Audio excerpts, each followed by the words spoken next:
Selamat malam Bu, selamat malam teman-teman. Perkenalkan nama saya Elsa Yohana Bakara dengan nomor induk mahasiswa 1203111166. Saya merupakan mahasiswi Unimed kelas D reguler tahun 2020. Di sini saya akan membuat tugas proyek saya dengan mata kuliah Filsafat Pendidikan. Baik, yang saya bawa temanya hari ini ialah solusi problematika hakikat pendidikan di Indonesia. Yang pertama itu ada fenomena pendidikan di Indonesia. Bagi orang-orang yang berkompeten terhadap bidang pendidikan akan menyadari bahwa pendidikan kita sampai saat ini masih mengalami sakit. Dunia pendidikan yang sakit ini disebabkan karena pendidikan yang seharusnya membuat manusia menjadi manusia, tetapi dalam kenyataannya seringkali tidak demikian. Seringkali kepribadian manusia cenderung direduksi oleh sistem pendidikan yang ada. Masalah yang pertama adalah pendidikan di Indonesia menghasilkan manusia robot. Mengapa dikatakan demikian? Karena pendidikan yang diberikan ternyata berat sebelah atau tidak seimbang. Pendidikan ternyata mengorbankan keutuhan dan kurang seimbang antara belajar yang berpikir kognitif dan perilaku belajar yang merasa efektif. Jadi, unsur integrasi cenderung semakin hilang, yang terjadi adalah disintegrasi. Masalah kedua itu ialah sistem pendidikan yang top down atau dari atas ke bawah. Atau kalau menggunakan istilah Paula Freire atau tokoh pendidik Amerika Latin adalah pendidikan gaya bank.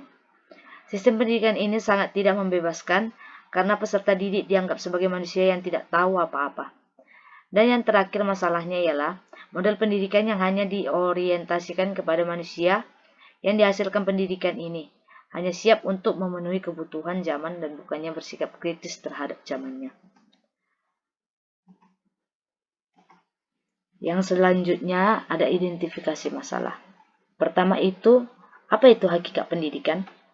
Yang kedua, apa saja rumusan hakikat pendidikan? Dan yang terakhir ialah bagaimana solusi untuk mengatasi masalah sistem pendidikan Indonesia. Pertama ada apa itu hakikat pendidikan?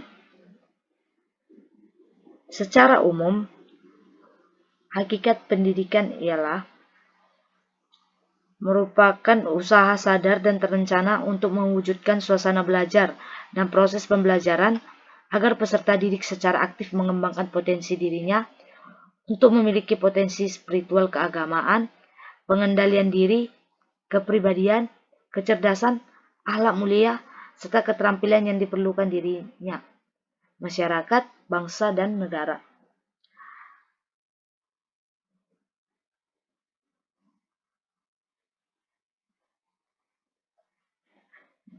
Yang pertama itu ada hakikat pendidikan menurut pakar dari Indonesia. Ki Hajar Dewantara mengartikan pendidikan sebagai upaya untuk memajukan budi pekerti, pikiran, serta jasmani anak, agar dapat memajukan kesempurnaan hidup dan menghidupkan anak yang selaras dengan alam dan masyarakatnya.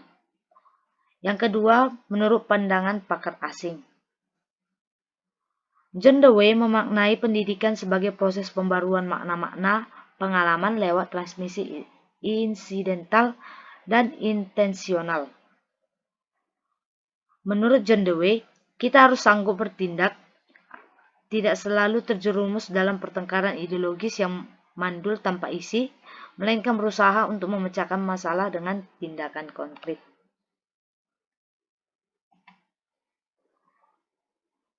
Yang selanjutnya ada, apa saja rumusan hakikat pendidikan? Pertama itu, pendidikan merupakan suatu proses yang berkesinambungan. Mengapa dikatakan demikian?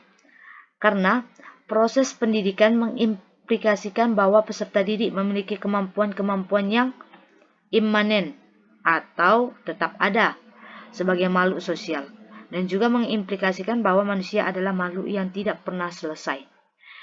Yang kedua ada proses pendidikan, berarti menumbuh kembangkan eksistensi manusia. Itu artinya bahwa keberadaan manusia adalah suatu keberadaan interaktif. Interaksi manusia tidak saja dengan sesamanya, tetapi juga dengan alam, ide, dan dengan Tuhannya. Yang ketiga, ada eksistensi manusia yang memasyarakat. Itu artinya bahwa proses pendidikan adalah proses yang mewujudkan eksistensi manusia yang memasyarakat.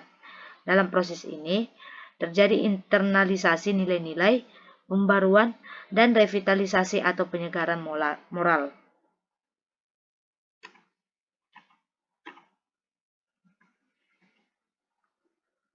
Yang selanjutnya ada solusi untuk mengatasi masalah sistem pendidikan di Indonesia. Pertama itu ialah meningkatkan anggaran pendidikan. Yang kedua, bebaskan sekolah dari sasaran bisnis. Yang ketiga, memperbaiki kurikulum. Yang keempat, pemberdayaan guru. Yang kelima, memperluas dan meratakan untuk mendapat pendidikan. Yang pertama itu ada meningkatkan anggaran pendidikan.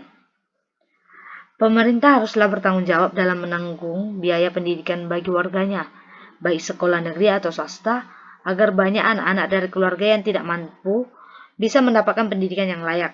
Ini penting jika ingin mendapatkan generasi yang cerdas. Yang kedua itu, bebaskan sekolah dari sasaran bisnis. Ingat, sekolah bukanlah ladang berbisnis bagi para pejabat dinas pendidikan, kepala sekolah, dan guru, serta perusahaan swasta. Akan tetapi, sekolah adalah tempat untuk mencerdaskan bangsa.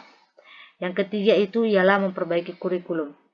Dalam penyusunan kurikulum ini, hendaknya dengan mempertimbangkan berbagai potensi alam, sumber daya manusia atau sarana serta prasarana yang sudah ada. Yang kelima ialah memperluas dan meratakan mendapat pendidikan.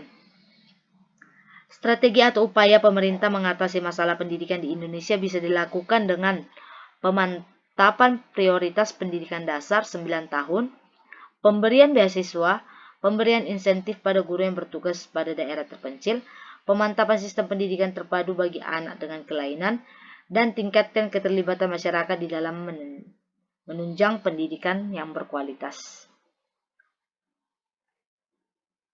Yang selanjutnya, selain solusi-solusi tadi, ada beberapa solusi yang dapat saya sampaikan, diantaranya itu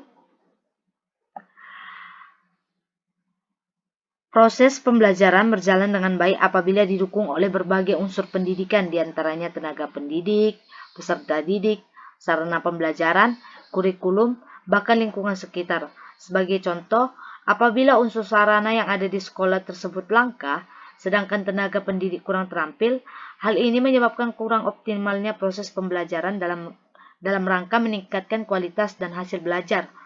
Masalah mutu pendidikan berkaitan erat dengan ketersediaan akses pada semua jenjang pendidikan, yang mana kondisi di Indonesia masih belum merata, terutama di daerah pedesaan yang masih rendah bila dibandingkan dengan di kota. Perlu adanya perbaikan yang menyeluruh terhadap masalah pendidikan di negara kita ini. Asri Bungningsi dalam bukunya Belajar dan Pembelajaran menuliskan bahwa memasuki era milenium ketiga, masyarakat dan bangsa Indonesia perlu mempersiapkan diri menghadapi berbagai tuntunan global, tidak hanya berupa materi, namun pengetahuan dan keterampilan yang cukup memadai. Hendaknya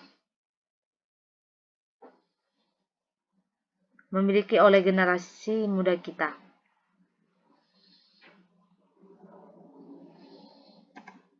Yang terakhir ada kesimpulan dan saran.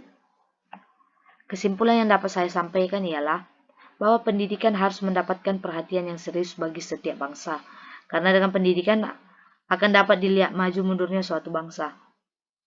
Tentu saja bangsa Indonesia tidak mau hidup terbelakang akibat aspek pendidikan, tidak mendapat porsi yang cukup dengan teriring berbagai kemajuan di bidang lain. Kemudian juga dapat disimpulkan yang pertama, pendidikan sebagai suatu sistem pencerdasan anak bangsa saat ini dihadapkan pada berbagai tantangan globalisasi. Yang kedua, berbagai persoalan pembelajaran terutama yang menyangkut metode pembelajaran yang tepat bagi anak didik perlu dicari jalan tengah yang terbaik sebagai solusinya.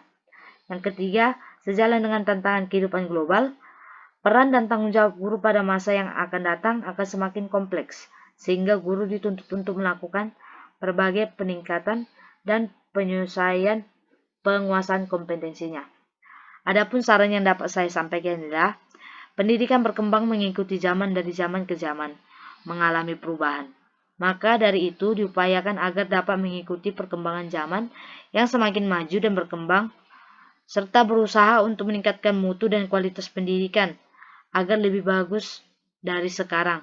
Mengenai permasalahan yang ada di Indonesia, juga seharusnya diusahakan untuk mengatasinya demi memajukan pendidikan di Indonesia agar tidak tertinggal oleh negara lainnya. Sekian yang dapat saya sampaikan pada materi saya hari ini. Horas, horas, horas.